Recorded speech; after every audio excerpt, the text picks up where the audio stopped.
రైతు బంధువులందరికీ వందనాలు. ఇక్కడ కనిపిస్తూ ఉంది కదా, ఇది కంది చేను. ఈరోజు మనం చూడబోయే వీడియో ఇదే. ఈ కంది పంట ఎప్పుడు సాగు చేయాలి, ఎలా సాగు చేయాలి, దీనిలో తీసుకోవాల్సిన సస్యరక్షణ చర్యల గురించి ఈ వీడియోలో తెలుసుకుందాం. ముందుగా కంది పంటని ఎప్పుడు నాటుకోవాలి అనేది మాట్లాడుకుంటే, జూన్ మొదటి వారం నుండి జూలై చివరి వరకు, లేదు అనుకుంటే ఆగస్టు 2వ వారం వరకు కూడా ఈ కంది పంటని నాటుకోవచ్చు. వర్షాధార పరిస్థితులను బట్టి ఒక వారం అటు ఇటుగా విత్తనం నాటుకోవచ్చు. నాటుకునే ముందు భూమిని బాగా దుక్కి దున్ని పశువుల ఎరువు అవి వేసుకొని విత్తన శుద్ధి చేసుకొని నాటుకుంటే మంచి దిగుబడులు వచ్చే అవకాశం ఉంటుంది. అలాగే విత్తనం నాటిన తర్వాత 48 గంటల్లోపు కలుపు మందుని తడున్నప్పుడు స్ప్రే చేసుకుంటే కలుపు కొంచెం తక్కువగా వచ్చే అవకాశం ఉంటుంది. వీటిని వరుసల మధ్యేమో ఒక 6 అడుగులు అలా ఖాళీ స్థలం వదిలేసి చెట్టుకి మధ్యలో ఒక 2 అడుగులు ఖాళీ ఉండే విధంగా విత్తనం నాటుకోవాలి. వరుసల మధ్యలో ఎక్కువ ఖాళీ ఉంటే ఏంటంటే, మనం ఏదైనా ట్రాక్టర్తో వ్యవసాయం చేసుకోవడానికి చిన్న ట్రాక్టర్లతో అలా అవకాశం ఉంటుంది.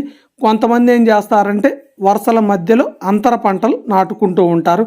అలా అంతర పంటలు నాటుకునేటప్పుడు ఇంకొక అడుగు ఎక్కువగా ఖాళీ స్థలం వదిలిపెట్టుకుంటారు. ఈ విధంగా కంది పంటని నాటుకోవాలి. ఇదైతే సుమారుగా 5 నుండి 6 నెలల పంట. 160 రోజుల నుండి 180 రోజుల మధ్యలో మనకి కోతకు వస్తుంది నాటిన దగ్గర నుంచి.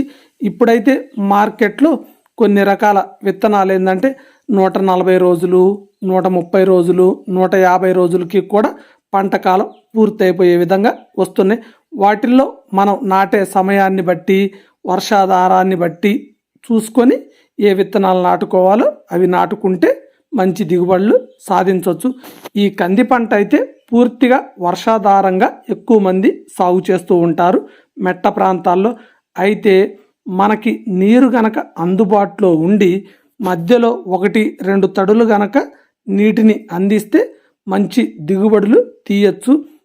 ఈ కంది పంటని నాటిన తర్వాత 45 రోజులు 50 రోజులు ఆ సమయంలో ఒకసారి తలదుంచేస్తే మనకి పక్కలమ్మటి కొమ్మలు ఎక్కువగా వచ్చి మంచి దిగుబడి వచ్చే అవకాశం ఉంటుంది. కొంతమంది ఏం చేస్తారంటే 45 రోజులకి మళ్ళా 90 రోజులకి అలా 2-3 సార్లు కూడా ప్రూనింగ్ చేసుకుంటూ ఉంటారు, అంటే కొమ్మ కటింగ్. లేదు కొంతమంది ఏమో 90 రోజులకి ఒకసారి చేసేసి వదిలేస్తారు. ఏదైనా ఒకసారి మాత్రం పైన తల తుంచేస్తే మంచి దిగుబడి వచ్చే అవకాశం ఎక్కువగా ఉంటుంది. దీనిలో పూత రాలేటప్పుడు ఒకసారి, అలాగే పిందె అయిన తర్వాత ఒకసారి, కాయ కొంచెం పెద్దదయ్యి గింజ పాలు పోసుకునే సమయంలో ఒకసారి ఏవైనా తేలికపాటి మందులు కొట్టుకుంటూ ఉంటే పంటని జాగ్రత్తగా కాపాడుకోవచ్చు.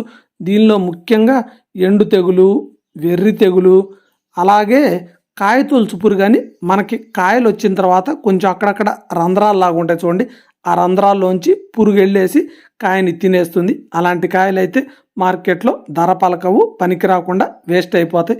వీటన్నిటిని దృష్టిలో పెట్టుకొని కాస్త పై తక్కువ రకమైన మందుల్ని అప్పుడప్పుడు 2-3 సార్లు స్ప్రే చేసుకొని కింద బలం మందు ఒకసారి వదులుకొని మధ్యలో 1-2 సార్లు నీళ్లు పెట్టుకుంటే మంచి దిగుబడి వస్తుంది. ఈ కందులు అనేవి మార్కెట్లో మనకి విత్తనాలు లభిస్తాయి. వాటిని ఖచ్చితంగా విత్తన శుద్ధి చేసుకొని 1 ఎకరాకు వచ్చేసి 2 నుంచి 4 కేజీల కందుల్ని నాటుకోవచ్చు.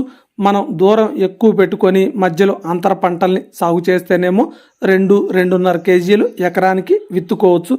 లేదు కొంచెం దగ్గరగా అలాగే అచ్చం కందే సాగు చేస్తాము అనుకుంటే 4 కేజీలు అలా సాగు చేయొచ్చు. ఇప్పుడు ప్రస్తుతానికైతే మార్కెట్లో మంచి దిగుబడినిచ్చే వంగడాలు చాలా ఉన్నాయి.